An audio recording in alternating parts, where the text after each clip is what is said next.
Well, a warm welcome, colleagues, to this meeting. Thanks so much for coming. It's nice to see such an eclectic mix of folk as well. Welcome, of course, to the speakers who will be sharing their work. Welcome to a number of the governors I'm pleased to see here. Welcome to a number of members. I know a number of members of staff, and then any other business people. Whatever's brought you here, you're extremely welcome. Thank you to Tony and her colleagues in the charity. This is always a really good opportunity for the charity to put its own foot forward to provide an opportunity for some of the projects to which they've contributed to be shared more widely. But it's also just a nice opportunity to bring people together in this kind of way. I'm told there is no fire alarm due, so I'm told to tell you that if you hear the fire alarm go off, we all need to do as we're told. There's a fire exit there, and there's 2 fire exits at the back, but it ain't going to happen, I promise you. It ain't going to happen here. Pardon. I shouldn't have said that. I really shouldn't have said that. Yeah. I found it really interesting to see the title, The Shaping the Future of Paediatric Care, because actually the thing that I'm really excited by of the presentations this evening is that they're really looking outside the hospital ward, outside the strictly clinical areas, about how a hospital like ours, with a tradition that goes back an awful long way, can really effectively work with partners across the world of children to be finding new and creative ways of improving children's health and well-being. It's what the real leaders in this sector have always done. One of my very good friends, Alan Craft, I suspect many of you know, who's had a long history with the Great North Children's Hospital, and indeed with the charity, and is writing a book at the moment about the history of Great North Children's Hospital and child health services within the North East. And I haven't seen the final draft of the book, but not only does he pull out the really significant national roles that we've played as a hospital and as a trust in developing child health services, but also how we've played historically an important role in partnership. If I'm frank, the NHS hasn't always been the leader in partnership, in finding ways of working across traditional boundaries, bringing together the skills of clinicians with the skills of educators and social workers, and indeed probation and police and Uncle Tom Cobley and all. NHS hasn't always been the leader in it, but the best people are people like Mike and his colleagues and the work that he's been driving across the Integrated Care Board.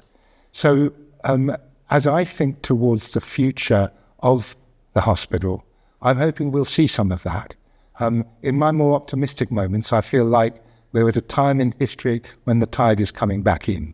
20 years ago, I had the privilege of being involved in the first design of Shore Start program, which for a spell had the tide behind it, and it flowed, and we had services develop across the country, genuine multi-agency, which produced long-term benefits for children and their families. Then the tide changed, and the tide's been out. But I kind of hope that some of those principles that we first tried to introduce into service delivery when we designed and rolled out the Shore Start program will start to be reflected further again in new, more modern, more updated ways in the decade to come from the Children's Hospital. I love the way in which the staff here work outside their immediate remit, the way in which they think about how our impact can be much more than simply, however important it is, simply the improved medical outcomes of the child in front of us, but the opportunity to work with others. I love it. And we'll hear a lot more about that during the course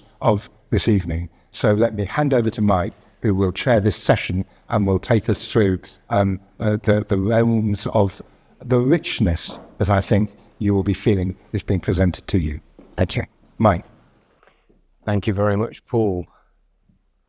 Thank you. Can you hear me okay with my croaky voice today? So I'm Mike McKean. I'm a respiratory paediatrician here, and welcome to you all. Welcome to those who know this place very well, but also those perhaps less so. And thank you for your time this evening. We're going to be exploring some of the things that we get up to at the Great North Children's Hospital. And as you've already heard, it will not only be the Great North Children's Hospital, but also things we do outside of it as well. I like to think of our hospital as a fantastic community, but it's a hospital that isn't my hospital. It's not the staff's hospital. This is the hospital for the children and young people of the North East and North Cumbria. And if you just walk our corridors, go onto our wards, come to our outpatients clinics, that's what you'll see. You'll see children from all over the North East and North Cumbria. And in fact, if you look harder, you'll see children from all over the country in certain parts of it, and indeed from all places in the world as well from time to time as well. So we have great tentacles out there. We're not just about building a better, stronger hospital. We're very much about building the best possible services for children and young people. And innovation and research is a core part of this. So I'm going to introduce 3 topics for you today, which I hope will give you a pause for thought. We're going to have the opportunity for asking questions at the end of the talks, if that's okay. Please do be inquisitive, ask anything you want. And we hope to have a good chat before we round up later. So, without much further ado, I'm going to welcome Anna Basu and Simon Bromhead, if that's okay. Now, Dr. Anna Basu is a paediatric neurologist here at the Children's Hospital, and I've known Anna for a long time. And I remember the day she rang me up and said, "Oh, Rick, I've got an idea." And she knew I was on the charity board for the Children's Hospital. And I thought, oh, crikey, what's this? And it led to something rather marvellous. I hope you'll agree. Anna, sorry. There you go. Thank you.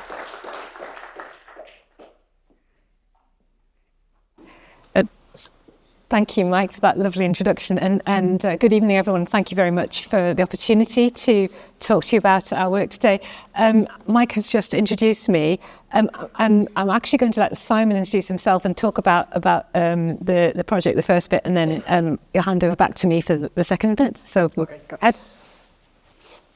Yes, so I'm Simon Bromhead. I'm head of development at a charity called Waste to Wellness. And as Anna says, she's been introduced, but we've been working with Anna on this piece of work for the last few years that we're going to be telling you about. There we are.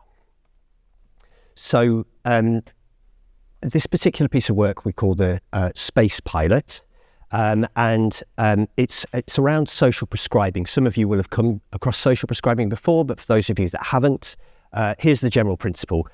There are lots of factors that affect our health and well-being that are not clinical. It's where we live, it's our relationships, it's to do with our diet, our activity. And what social prescribing aims to do is it aims to look at those non-clinical factors that are affecting people's health and well-being. The way this is done is that a healthcare professional will refer an individual to a link worker, and the link worker then works with that individual to set goals and to help them achieve those goals towards leading a healthier life. However, there's a gap, and this is the gap that we were aiming to fill. Most of those services are only available to adults. They're not available to children. They tend to be based in the community. They're most commonly found in GP practices now across the country, but they aren't based generally in hospitals. They are in primary care, and they don't tend to deal with people with chronic conditions. So this was what we set out to explore. How do you take the principles of social prescribing, which are spreading very well within the kind of primary care, within GP practices, and how do you, and testing how that could work with families, how you could spread that out so it actually supports the whole family, and also how do you put that into a secondary care setting and create a link between the hospital and the community. So this is the general process that someone who's being brought to the Space Pilot. Space stands for social, we worked hard, this is a bit tortured, social prescribing and community resources with the E. That's where the space bit comes from. We worked hard at that. It's a nice name, but so this is how it works. So clinician, another member of staff within the hospital can make a referral to the link worker. We have 2 link workers, part-time link workers working within the Great North Children's Hospital, and they're embedded here. The link worker meets with the family, usually while the family is in the hospital, so they have quite a bit of downtime between kind of meeting other people, so there's an opportunity to meet them and have a good conversation and do a needs assessment with them. The link worker and the family then co-create some goals. So the key thing is it's about what matters to you. So we talk to the family about what matters to them, what they want to change about their lives, and then we help them to set goals related to that. The link worker then goes away and researches potential solutions. So that could be stuff within the hospital itself. It's very often community resources, other organisations providing services and things. You'll hear a bit about those in a moment. And then the link worker goes back, relays those findings, and crucially kind of stays with them and supports them to connect to those resources so they can actually take them out. They very often actually take that family to the service, the particular thing, so that they help them to kind of get into it rather than leaving them to kind of take that step. And we work with people for approximately 6 months, sometimes longer, sometimes shorter, depending on their particular needs. I'm going to stop talking. This is another bit where the tech will work. It'll be fine. So this video is a short video, and you'll meet one of the families that we supported. You'll meet one of our link workers, and you'll also meet one of the professionals that's been making referrals to the project.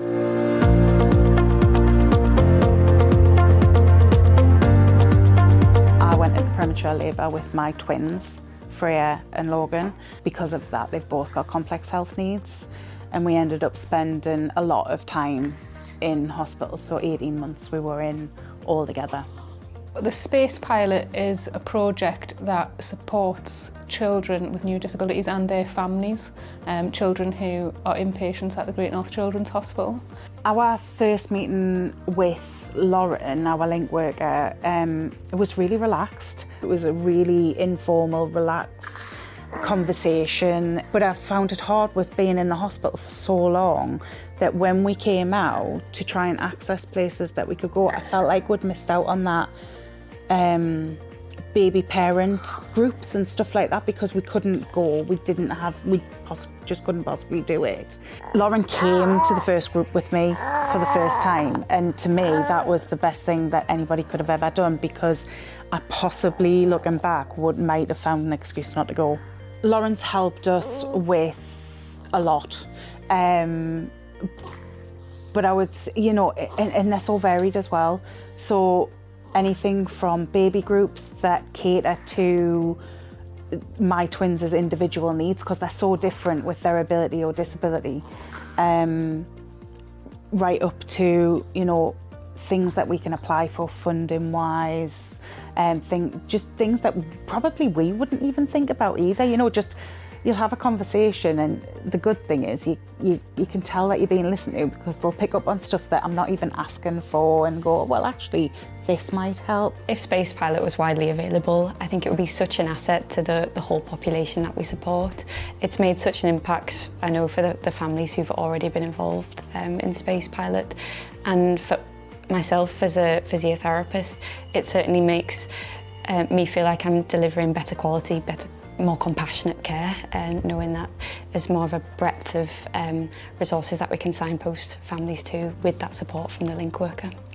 I can go and ask questions to clinicians about certain things that I think Freya or Logan could benefit from, but they don't always have the answers. I find the Space Project brings all of that together, and it can access things that they simply can't, because they don't know about them, because that's not their area. When talking about the future, it's really difficult. We've historically, as a family, not really planned a lot, because we never knew where we would be from day to day, health-wise, whether we were even going to get to the point where we were discharged from the hospital. So now that we are, and actually being given things, tangible things to cling on to, like help from different resources, and we have started planning. If you have the opportunity to get help from Space Pilots, I would say don't hesitate. It's been great, really has.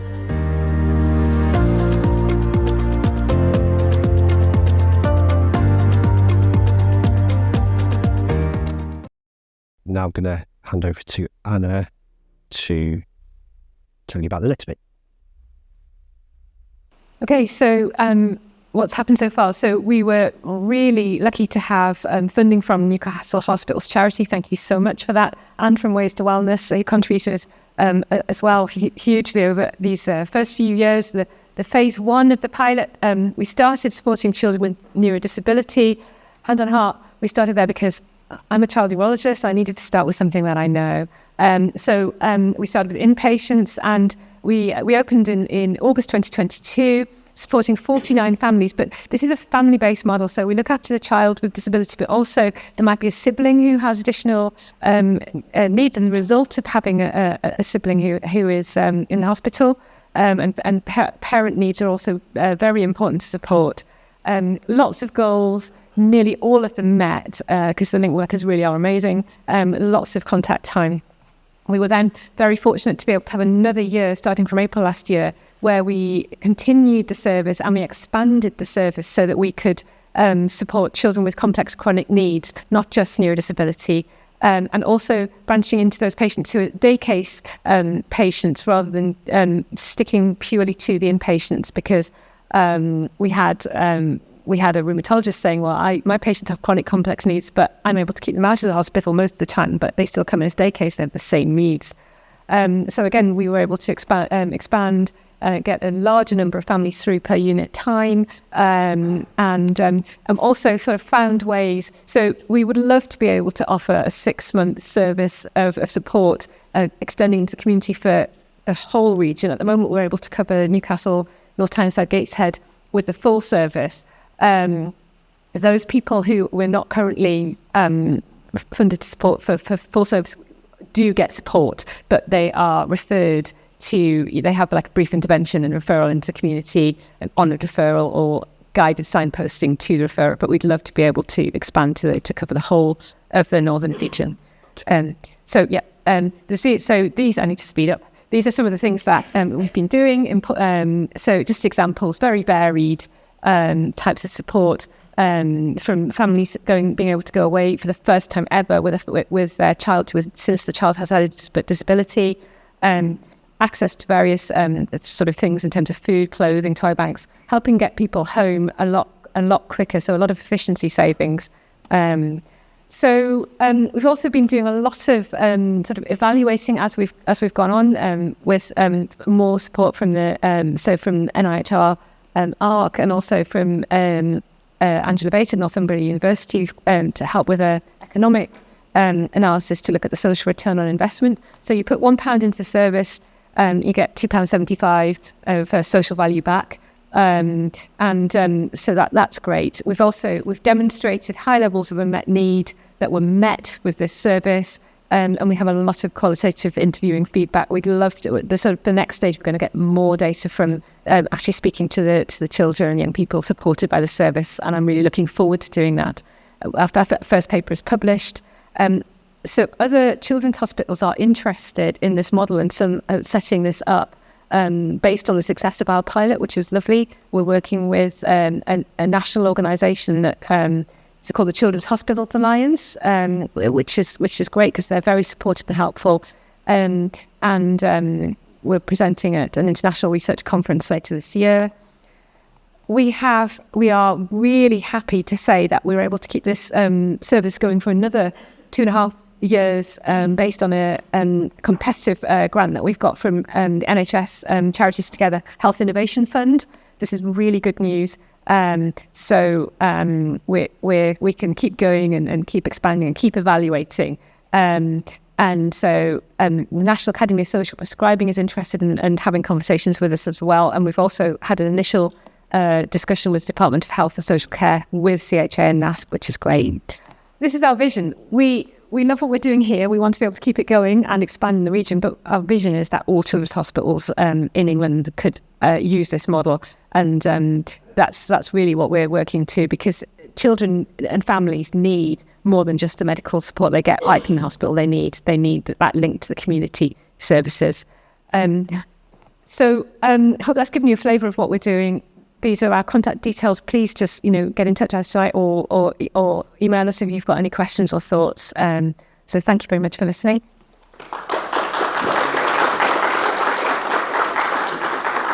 Take a seat. As I say, we'll have some questions and answers together. So being in a children's hospital, we're dealing with lots of children who are very vulnerable, but they're very vulnerable now, and there'll be vulnerabilities into the future. But of course, the vulnerabilities are here for perhaps all of us when we think about the future and think more broadly about the UK and also our planet. And the health service has got a big role to think about the future of the planet. One of my roles is chairing the GNCH's foundation. And when we started thinking about this, we started to hear about the voice of children and young people telling us that they're worried about the planet. And it started to have a health impact, and we were starting to get interested in this. And somebody introduced me to Dr. Emily Parker, who's going to tell you about the future of the planet, but also why Children's Hospital here, and perhaps all our hospitals, are an important part of this. Emily.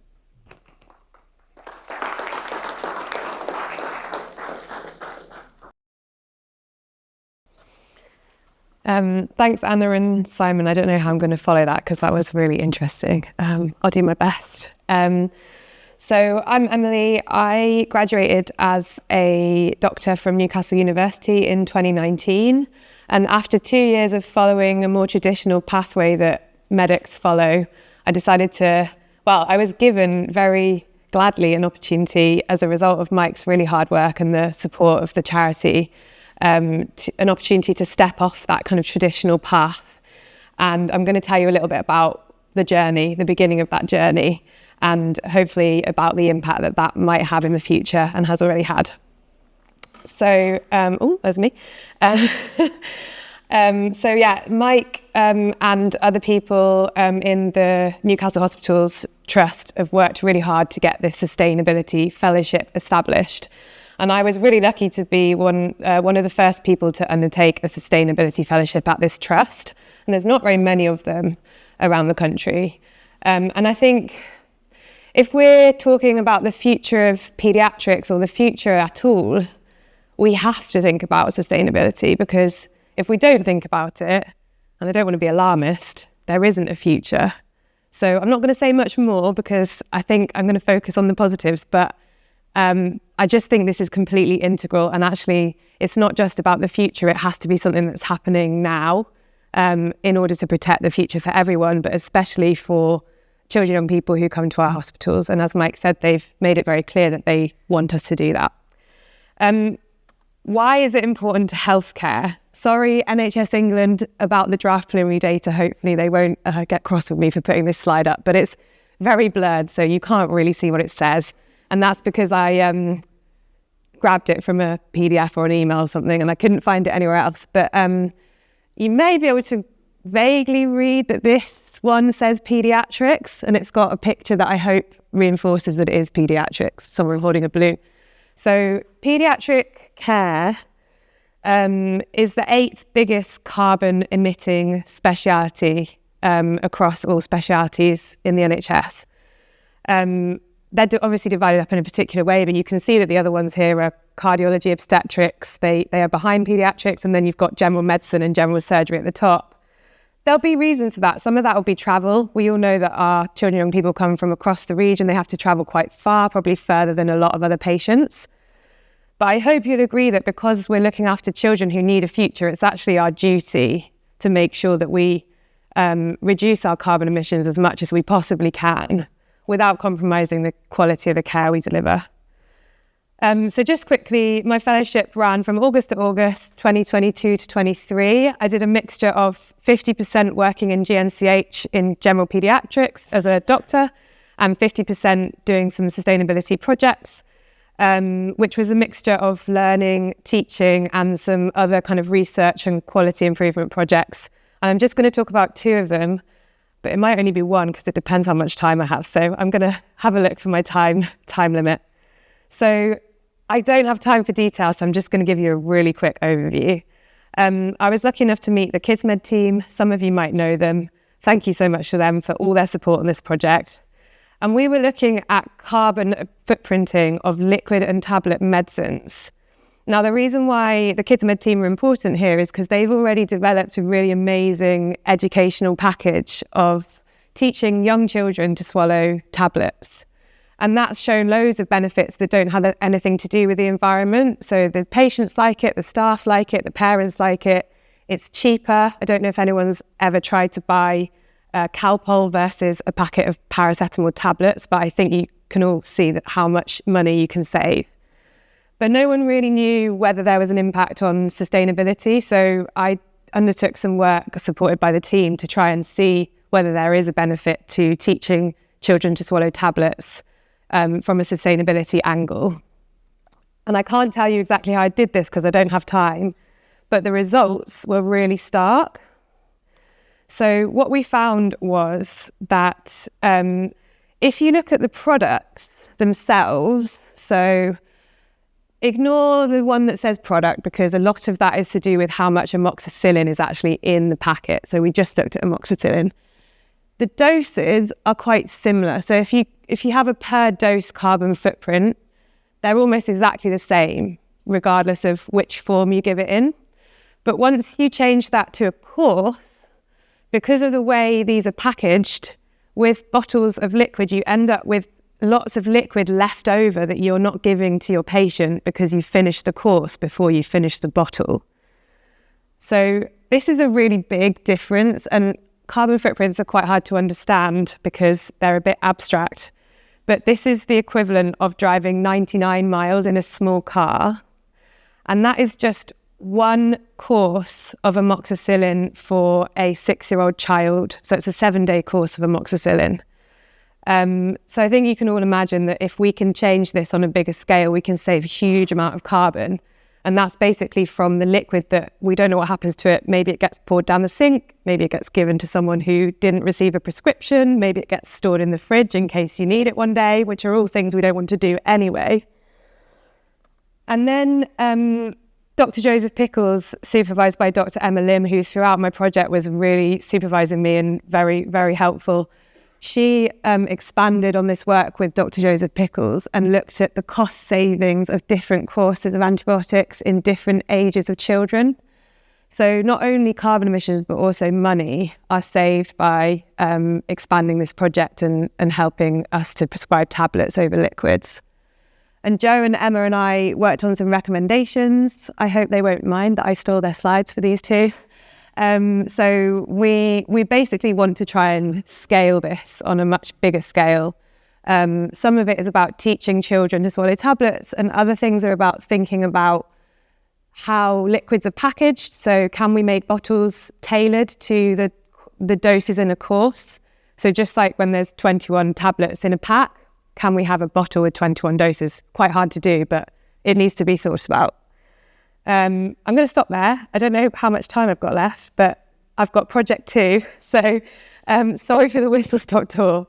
I think we heard earlier that when we talk about good care, we need to think beyond the boundaries of the hospital. And I think when we talk about sustainable healthcare, we also need to think beyond carbon emissions because it can make us very narrow. So even though I've just spoken about carbon emissions for 5 minutes, I'm now going to talk about something which is a little bit broader. So this was another project that I undertook during that year. And this project focused on trying to think about a garden that children could have in the hospital and engaging children and young people in designing what this garden might look like. There was a multidisciplinary team involved in this. That's Sally. She was a nature recovery ranger who I think was also funded by the charity. So she worked in the sustainability team here, developing nature solutions across hospital sites. And we were also supported by the sustainability manager called Annalisa to undertake this project. And there was lots of other people involved. So there were managers from GNCH, there were ward sisters, they're all listed at the end and I can't tell you all of them, but it was a big team. And just in a nutshell, because I can't describe all of it in detail, These are the different ways that we engage children and young people in designing this garden. And I should say actually that the original idea for this project actually came from a patient at GNCH who cared so much about climate change that he wrote a letter to ask GNCH what they were doing about climate change. And he suggested that we should have a garden where we can grow fruit and vegetables for the children to eat. So this idea had been kind of around in the department, and we picked up on it and tried to develop it into a more, into a bigger engagement project that would allow lots of children to feed into it. We did face-to-face workshops with staff as well. We did face-to-face workshops in partnership with YPAGNI, and Joe Ball is going to speak in a minute, so thanks to Joe. We also did online workshops with Joe's Children's Forum, and you can see some of the things that the children and young people said in that forum, and the people in YPAGNI who are getting engaged with the workshop there. And then we also ran a really big competition to design a garden, and that was stationed outside the outpatients department. Children aged 0 to 18 got involved. There was also a 65-year-old entrant. We couldn't allow him to be part of the prize giving, but he submitted his ideas. And there were some volunteers who supported the entrants. And we had over 100 children and young people's feedback for this project and around 25 staff. And these are the two winning designs. So they're different age group categories. You can see that the purple design is designed by a much older child. And the one on this side is, I think she was about 8 or 9, but really amazing talent there and amazing ideas. And this was judged by a team of judges. We had a prize giving ceremony with lots of donated prizes from local organisations, and we submitted the winning designs to the architects who came up with this. So that's really exciting. And I think you can see the shape is in front of the Children's Hospital. You guys probably know where it is, just outside outpatients. So what next? So the Kids Med project has had a huge amount of interest, and that's from locally, nationally and internationally, building on the backbone of the work that the Kids Med team had already done with engagement. It includes teams from Australia, America.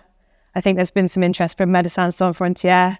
So there's lots of people who want to apply this knowledge to their projects. And that's not just because of sustainability work, that's also because it's really a compelling project already.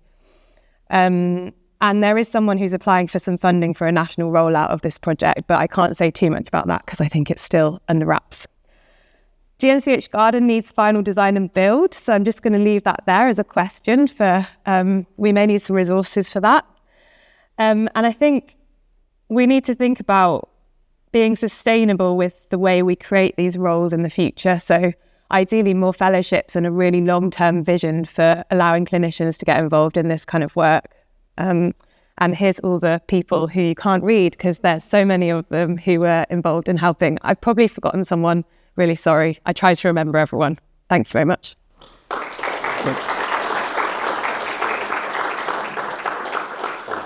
And so, our charity work does enable us, and it opens doors and enables us to think a little bit more broadly than we perhaps have traditionally thought in the past. And I'm going to come back then to what's really important about having a children's hospital. Children's hospital, as I started with, it's not my hospital, it's not your hospital. It's the children and young people of the North East and North Cumbria. There's a few of them here. It's their hospital. It's there for them when they're at their most vulnerable, but it's also there to support them and their families, often through the most trying of times, and whether there's sadness and happiness that happens on a daily basis over there.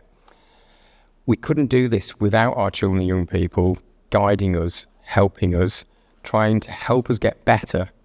In the past, it's been all too easy for people like me and Anna and Emily to say, well, do it this way. This is the right way. We've been trained. We know how to do it. We've started to think differently, and it's so important that we now include the voice of children and young people.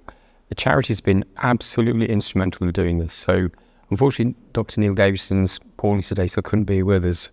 But Joe Ball is going to tell us all about how we built a programme about bringing children and young people's voice into our work. Thank you, Joe. Thank you.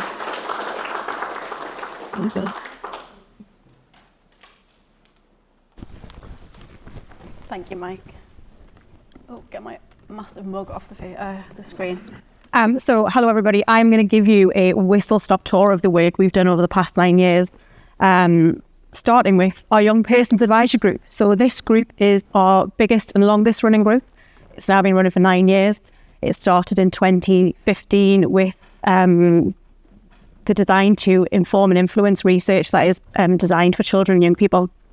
When the group initially started, most of our young people came from the Newcastle area, but over the years that's massively changed, and now we have a group that is 75 members and they all represent every region in the North East.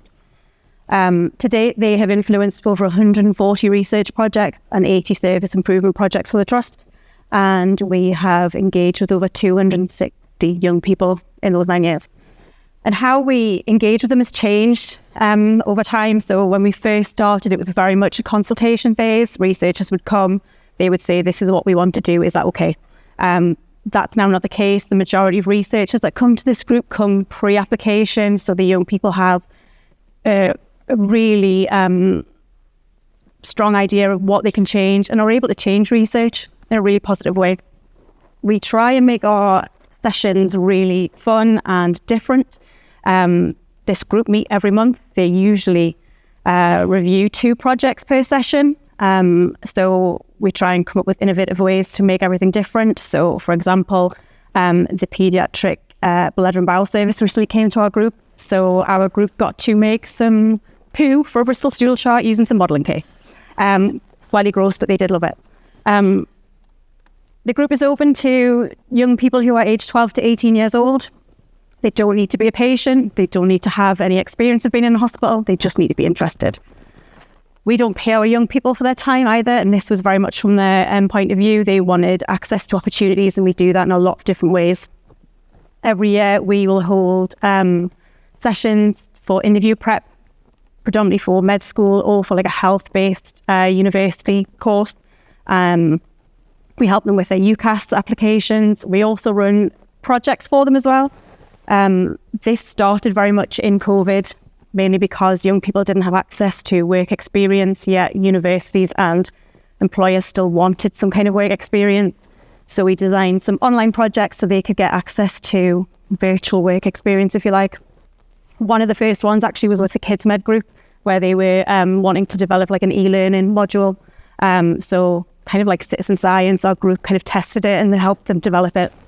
And then the nurturing with the NHS came from the young people as well. They said, we can't speak to people who are doing different roles. How can we get access to people? We talked about doing a podcast, but they very much wanted to do like a live stream sort of conversation. So they interviewed people live on YouTube, and those episodes are still up there if anybody was interested. We run lots of different events as well, and our young people get the opportunity to help out. So we do sort of 3 or 4 pop-up hospital events every year, and YPAG members can come and help out and run some activities for young people and children. And then we often run focus groups for the hospital as well. This one was for the RVI catering team. I think it was about 2 years ago. They were looking to change their menu, so we did like a taste test for some of our group. We also help if they're not interested in going to university or want to, say, go into work and are looking for roles in the NHS. We'll help them with their application forms, because NHS applications are really hard. And if you're a young person for the first time, it can be really difficult to navigate. So we'll help them. And we have references for our young people as well. We also run a youth forum. Our youth forum's been running for 3 years now, and is open to young people who are aged 14 to 24 years. So we're a little bit different, but they have to have access to service within our hospital or be a sibling of a patient. Currently, we've got 14 young members, and between them, they represent 35 services within our trust. They also meet monthly, but they meet online, and that is because our patients are all over the place, and because actually, if you're unwell, it can be really difficult to come to face-to-face meetings. So they can still come to meetings online. They don't have to have the camera on, and we use accessible software so that if they want to chat and make it anonymously, they can. Their time is split kind of 50-50 between helping the hospital and their own project. Recent projects include Simon and Anna's, who came yesterday to talk to our group, and part of their core work is the patient safety incident response framework, which I always get wrong. which incidentally, we are the only trust in the country that engages young people in this work. So this happens twice a year, and they do this by either reviewing recurrent themes or anonymised incidents. They get presented to the group, and then they come up with suggestions for the GNCH management team. As I said, they split their time with their own project, and they've just recently finished their first one. I should say any projects with the young people take a really long time. If you think it's going to take a year, double it and add a little bit more. So this took 3 years to come to fruition. And this was our first truly youth-led project, which kind of arrived from a very organic conversation our group had about their own experiences in exams and living with a long-term health condition, and wanting to know if other young people had similar stories. So we just kind of guide them through the whole process. We give them sort of options about how big this project can be, what they would need to do, and they get to choose how big or how small it is. And then we guide them and train them through every part of that project. And that accumulated where they presented at the RCPCH conference last year and have developed some resources. So they now have a clinic letter template and an infographic that healthcare professionals within the trust can use to engage with education providers. These can be adapted for every patient and can include their own information about their long-term condition. And the infographic is very much based on the data that they collected to explain a little bit more about how, even if you're feeling well, that, you know, stressful situations like exams can kind of have take a toll on your health and the impact it can have. So anybody in the trust can use these now. I mentioned before, we've run some projects with our YPAG group.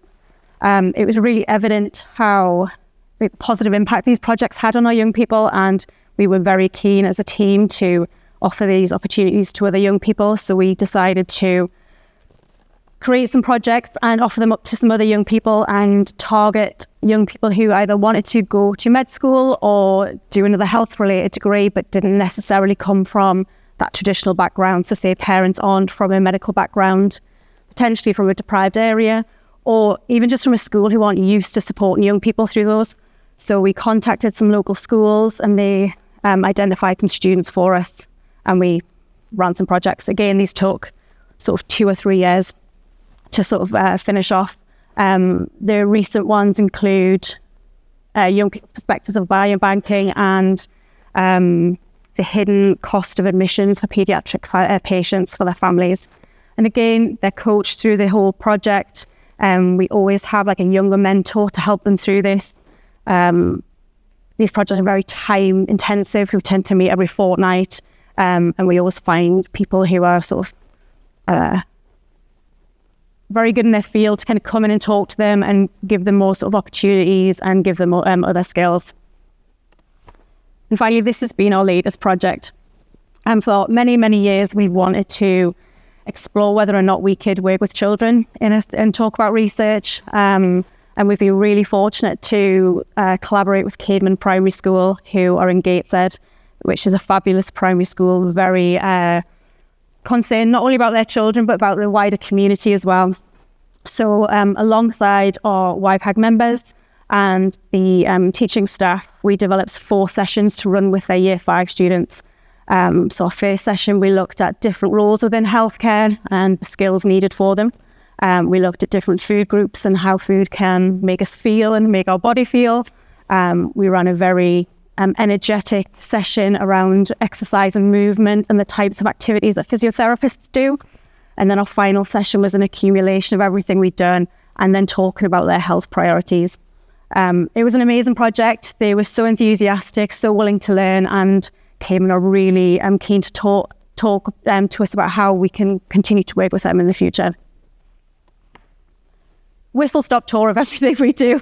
I love talking about my job and the young people that I have the privilege of working with. So if anybody wants to talk to me, there are my contact details. You can grab me afterwards. Thank you very much.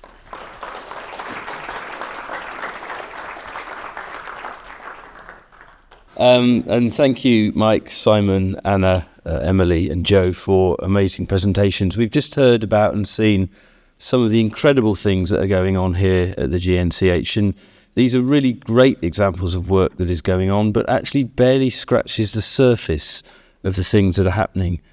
From basic gene discovery in rare diseases, which can lead to improved diagnostics and therefore treatment, and ultimately to quality of life and life outlooks, to social prescribing and community care, as we've heard about.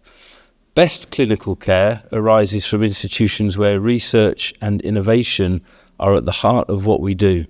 And we would aim that every patient and young person coming to the hospital has an opportunity to be involved in research, including clinical trials of treatment, diagnostic possibilities, innovative consultation methods, as well as care in the community. And again, we've heard about some of that tonight. The split between research and clinical care is artificial. We are constantly evaluating what we do and looking for ways to improve delivery of healthcare in its widest sense and have an impact locally, regionally, nationally, and indeed internationally. As you've heard, patient-public involvement is an important part of what we do, and we are so lucky to have such an active YPAG who are really enthusiastically involved in a lot of our work and nationally recognised for that. The charity is important in funding some of this, particularly pump priming for juniors who may need some financial support getting preliminary data, arranging focus groups before moving on to start a substantial project, through to funding some of the things we've heard about tonight. And it's not just about medics, but also our allied healthcare professionals and beyond: nurses, physios, OTs, dietitians, pharmacists, play specialists, teachers, and so on. All part of the multidisciplinary team that is so important to help our most precious resource, our children and our young people, to be ready and to be in the best place possible to achieve their potential in their future and in our future. So thank you for coming tonight, thank you for listening, and our panel are ready to try and answer your questions. Thank you.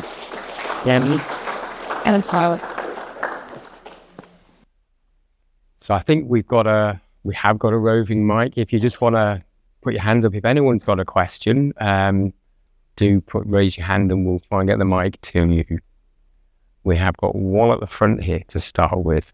If you just introduce yourself briefly and then your question, that'd be great. Hi, my name's Paul Watson. I'm a parent of twins who both got complex needs and both use for services at the Great North Children's Hospital. I've been involved in lots of discussions nationally with NHS England and other groups and things, and one of the things that always comes back to me is how many times people have tried to make change and improve things, but how so many of them have actually failed. So first of all, I want to say just how good it is to see that things have succeeded and you have managed to make the change here. But I was just wondering how we have managed to address those challenges when you've been trying to do things, and what things do you think have made a difference to enable you to succeed where other people haven't been able to? That's a really good question. Probably could be for all of you. So what's the magic of making a change in a system? I'm going to look first of all to Anna, if that's all right, and then maybe anybody else can. I'm going to say never give up. I think there's a lot of persistence and a lot of hanging on and just saying this is important and just trying, because there were a lot of times where things were not very secure in terms of the next step. I mean, there's still, we've got 2.5 years. We're constantly looking, and I think it's about so never give up, and also if you want to persuade someone about why what you're doing is valuable, you have to get the evidence. You have to really try and get the evidence and present it to people, and that's what we're doing. So I think those two things, because I think where some services haven't had the evidence, then when the funding ends, there's nothing to say, we need to keep going because this is what we've done. Fantastic question. Any other questions from the audience? Yeah, we've got one just up here.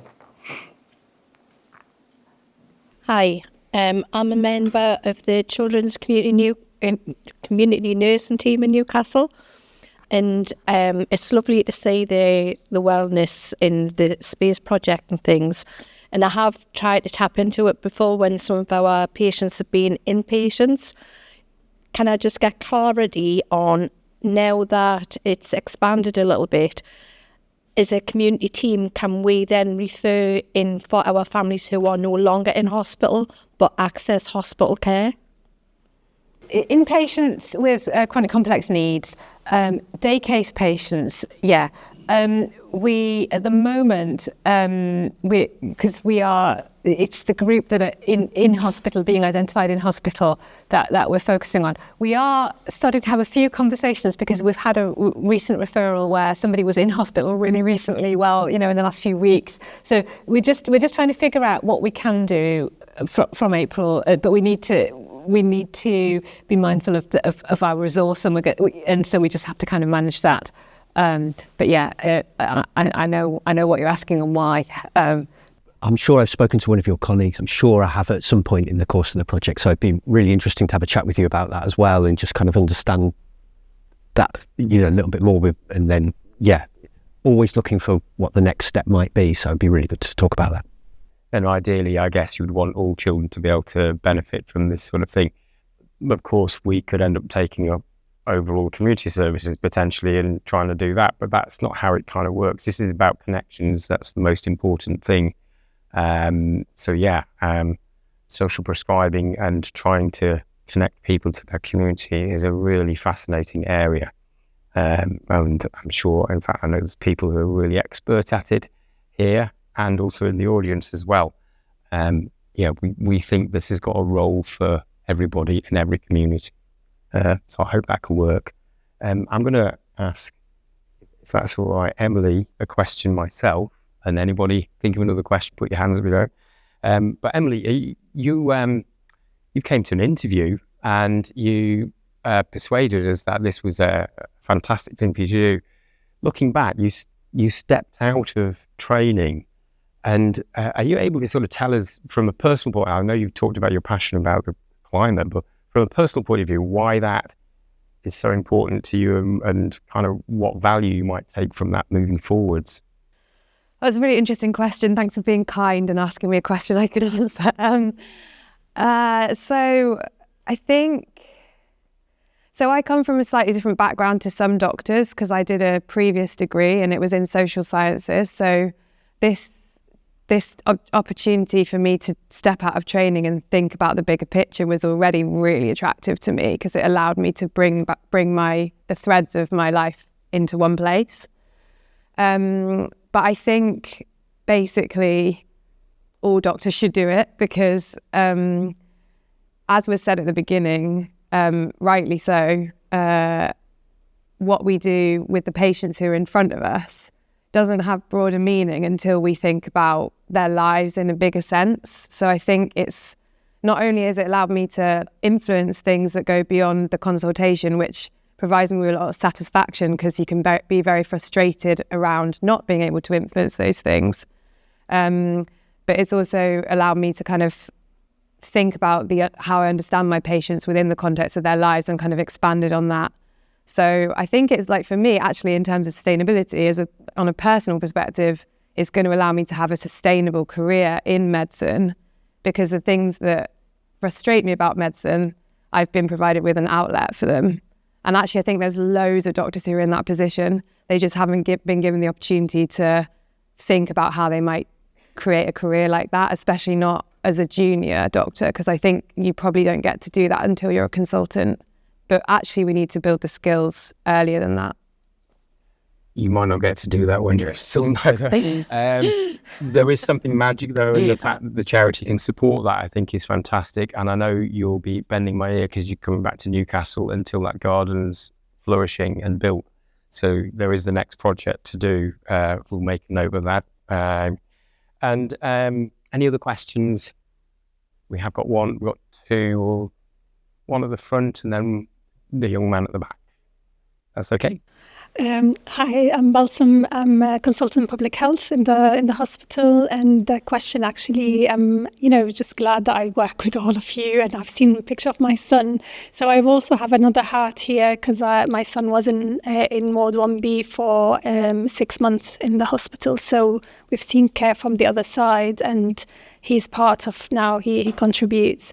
My question is actually to Emily and also to you, Mike. Actually, so I've got the privilege actually working with Mike, and co-supervising the current Paediatric Sustainability Fellow, and we've seen there's a huge alliance and alignment between public health goals and sustainability. So my question is actually to Emily and you, is in terms of the future of those sustainability fellows. I know they are supported by the charity, and how do you see, or how do you envisage that going, particularly, you know, working, if there's like that alignment, natural alignment, could we align better? But it would be really nice to have your thoughts on that.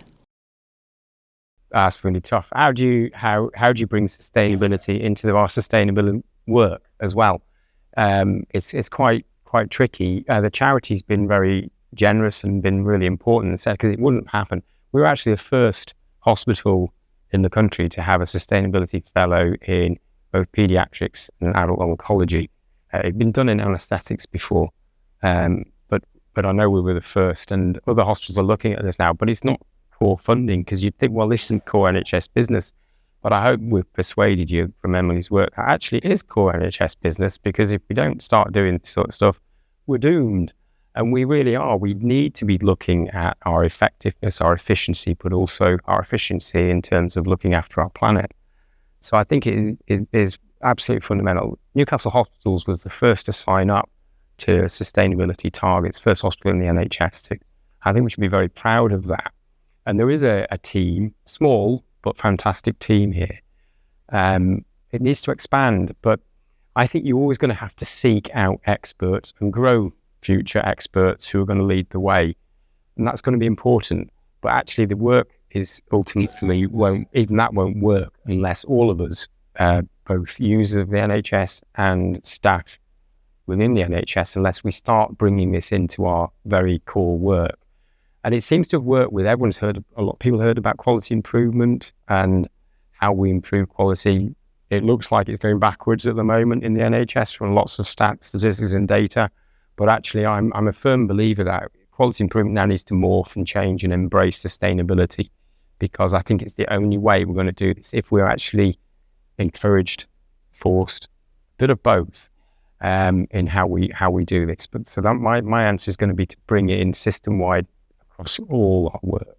You shouldn't be able to come to to work and have an idea, a project, if it's not got a thought of actually what's the waste we're producing, what's the energy we're using. We've got to start getting this mindset, I think, Emily. Yeah, I really agree with what you're saying. I think in terms of the practicality of it, I think we need to definitely include nursing colleagues, because the nuts and bolts of what actually happens on a clinical ward a lot of it is undertaken by nurses. I think we probably need to include allied health professionals, and I think we need to think about the sustainability of the roles themselves, so that the knowledge and skill that is developed in a one-year post can be maintained by the trust and kind of in the long term. And maybe that involves integrating it into training programs, which is a challenge for doctors because they rotate, which is what brought me into thinking about nurses, because they have a longer term ward-based role normally, and definitely work with public health, because really public health is sustainability when you think about the health system. So I think it goes hand in hand. Answer question. That answers very much, and I think the role of nurses, I completely agree. I think both of you have covered. It's just we are at that juncture now, so it's really good thoughts. Thank you. Thank you. And the young man up in the back there. Hello, I'm Daniel. I'm an assistant building manager in Earl Grey House in the middle of Newcastle. I am a little bit of an outcast here. I'm not affiliated with the hospital's charity, other than the sense I'm working with Shelley, wherever she's gone, in creating a collection for the palliative care ward.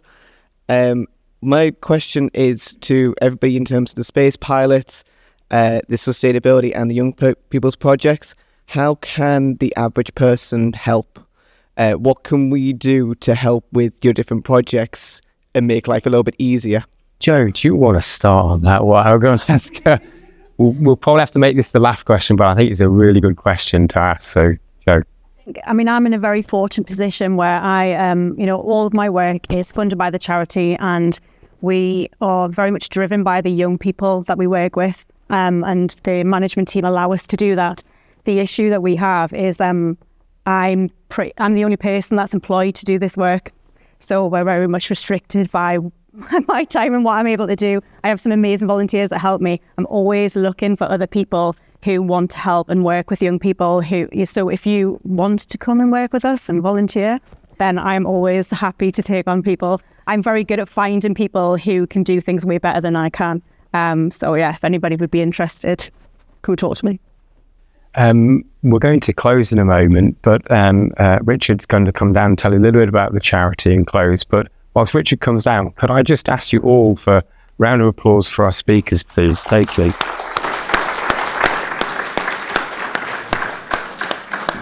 Thank you very much, Mike. And just to echo the Newcastle Hospital Charities, very warm thank you to the speakers. I'm sure you will all have lots of thoughts going on in your head.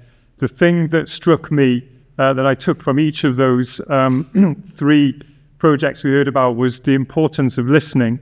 We heard from Emily about how the sustainability work was born because the hospital wanted to listen to young people and what their concerns were. We heard from Simon and Anna about the social prescription work, which involves putting great people in front of children, young people and their families, and listening to what's going on for them and what they need. And finally, Joe, with the youth advisory groups, there's a structured way to make sure that we ensure young people and children get to say what's important to them and that we listen to them. So I thought that it's just, it's very motivating to think that the charity is able to support the work of the Great North Children's Hospital when it has such a keen focus on putting young people at the very centre of what it does.